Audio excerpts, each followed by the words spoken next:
Local authorities have arrested 14 people from across DuBois County on felony drug charges.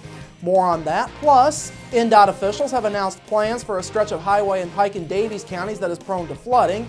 And WVDC Program Director Evan Elrod talks about the upcoming Country Showdown tonight on Inform. All of that and much more is up next here on the 18 WJTS News.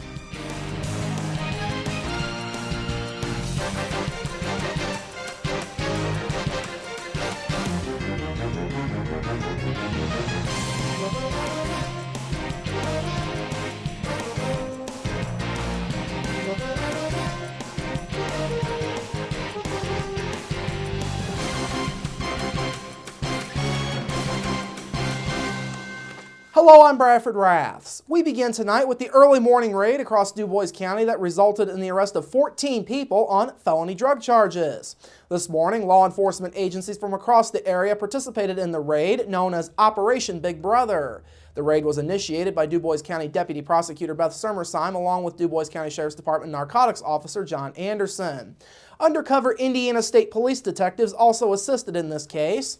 Officers used undercover informants to gather information on those arrested as well as to make undercover drug buys from them. The substances involved included methamphetamine, cocaine, heroin, Schedule 2, 3, and 4 controlled substances, and various look-alike substances. This process was carried out over the last 11 months. Those facing felony drug charges include 48-year-old Carrie Eckert, 32-year-old Roberto Flores, 24-year-old Tasha Freeman, 20-year-old Caleb Hammond, 41-year-old Margaret McDonald, 28-year-old Brian Perez, and 45-year-old Jacob Voles, all from Huntingburg. 41-year-old Rosetta Albright, 41-year-old Joseph Christman, and 34-year-old Jason Sheppers, all of Birdseye. 22-year-old Brock Gill and 41-year-old Amy Street, both of Jasper. And 67-year-old Edward Freiberger of DuBois and 32-year-old Brian Groshen of Ferdinand. An additional arrest warrant was obtained for 2 Class B felony counts of dealing in a Schedule 2 controlled substance, but that individual is now deceased, thus the warrant will remain unserved. It is unclear at this point how that individual died. Summersheim says raids like this are just the beginning of solving the ongoing drug problems in DuBois County. I believe it definitely will take a big chunk out of the drug dealing that goes on here in DuBois County. We clearly have not gotten all of the drug dealers. I believe, as Mr. Krause previously stated, that the public should expect many more of these operations to come, and we plan on doing many subsequent operations, so we're going to continue to work on the problem. Meanwhile, DuBois County Sheriff Donnie Lampert says solving the problem extends beyond these type of raids. So this is, I think, a continuation of something we started as a community several years ago. It's just that right now we're hitting the brunt of it. It's like, there's a big source out there. And it seems like throughout society it's become acceptable. When people can come up to you and say, well, my mom gave me my first line of cocaine, we have problems. Authorities say more arrests are expected to be made as part of this raid. Information on those individuals and charges that they are facing will be provided as it is made available. While executing the warrants this morning, police also arrested 22-year-old James Posey of Huntingburg on an outstanding warrant in Perry County. Other local and state agencies also assisted in the raid this morning. These included the DuBois County Sheriff's Department, the Jasper, Huntingburg, and Ferdinand Police Departments, Indiana Conservation Officers, the Indiana State Parole Office, DuBois County Dispatch, Child Protective Services, and EMS personnel. In other news this evening, officials with the Indiana Department of Transportation have announced new plans for the handling of floodwaters along State Road 257 in Pike and Davies counties. Yesterday, the agency announced that it will now use interlocking plastic barrier walls when flooding occurs along the White River at the Pike and Davies county lines. The walls will go up near the Cape Hart Bridge over the White River where flooding normally occurs. The plans for the new barriers came about in response to the drowning of 31-year-old Catherine McGill of Des Plaines, Illinois back in December. McGill was swept away when the truck that she and her husband Adam were in was taken by floodwaters. Adam was rescued and Catherine's body was later found near the mouth of a creek feeding into the White River on March 14th. INDOT officials say the interlocking barrier wall will be installed ahead of the water's edge on either side of the road closure. The orange reflective barriers will begin at the shoulder of the roadway and stretch across State Road 257 to the other shoulder.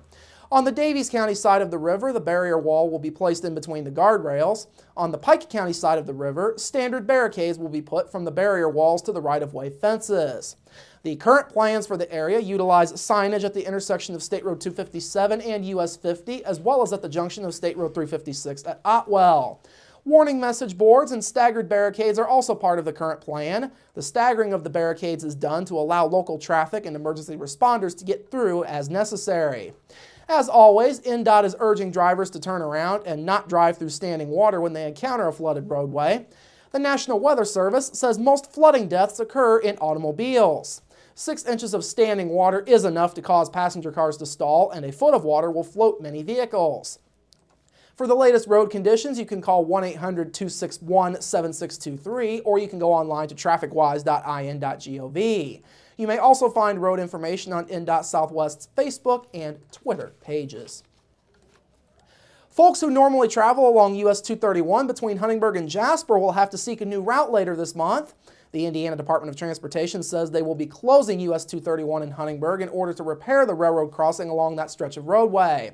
Around 8 o'clock on the morning of Monday, June 16th, Norfolk Southern Railroad crews will close US 231 from the junction of State Road 64 to the junction of State Road 162 at Jasper. Crews will conduct repairs on the rail crossing just to the north of State Road 64.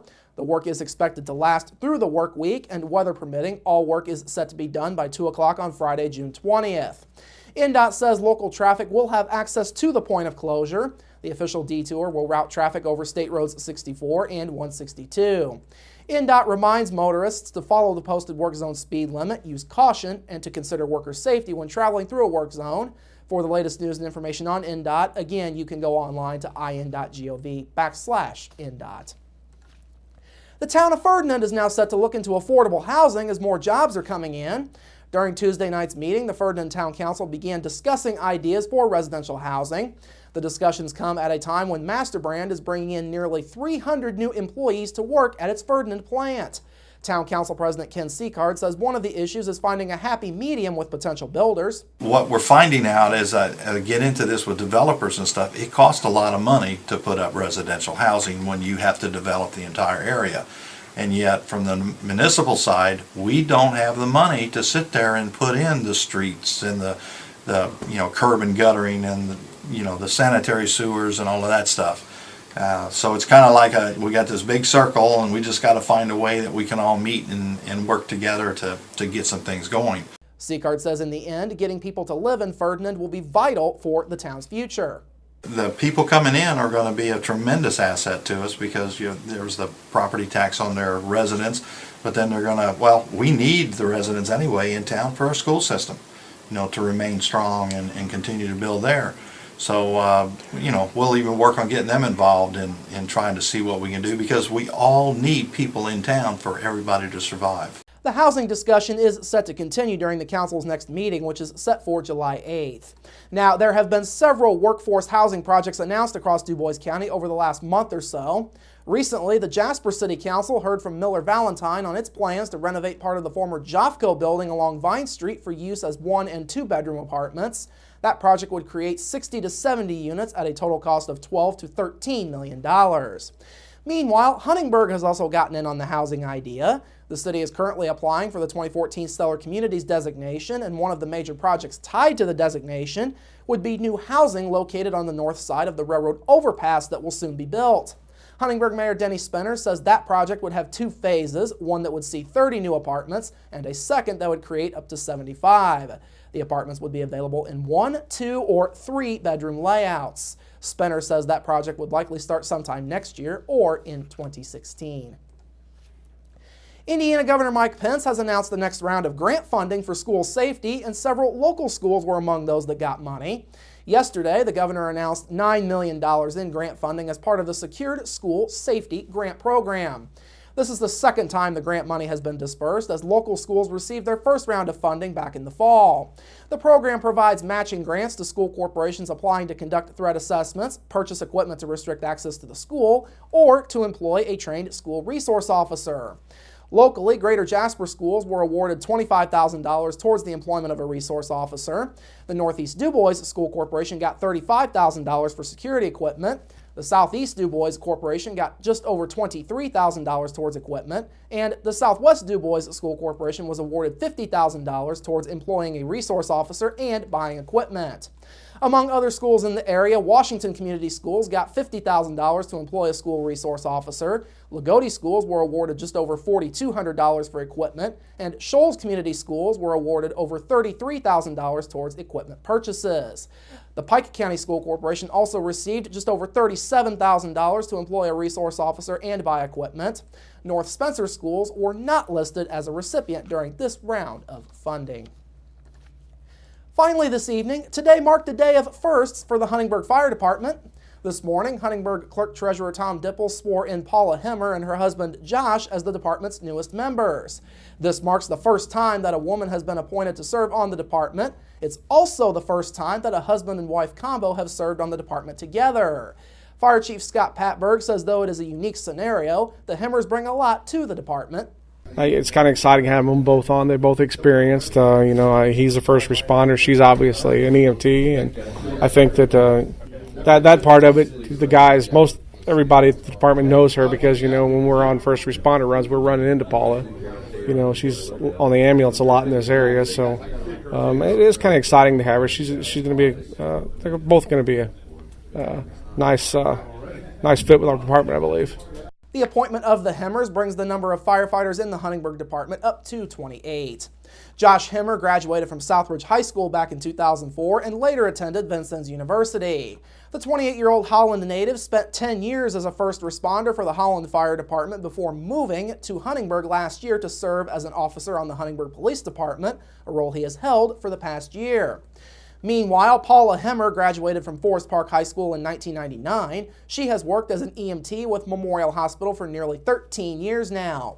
The 33-year-old was also a member of the Ferdinand Fire Department. She served there from 2008 through 2012. All right, coming up after the break, your local forecast, sports with Kurt Guxell, and Inform with Evan Elrod. That's all up next here on the 18 WJTS News. Local people watching local people.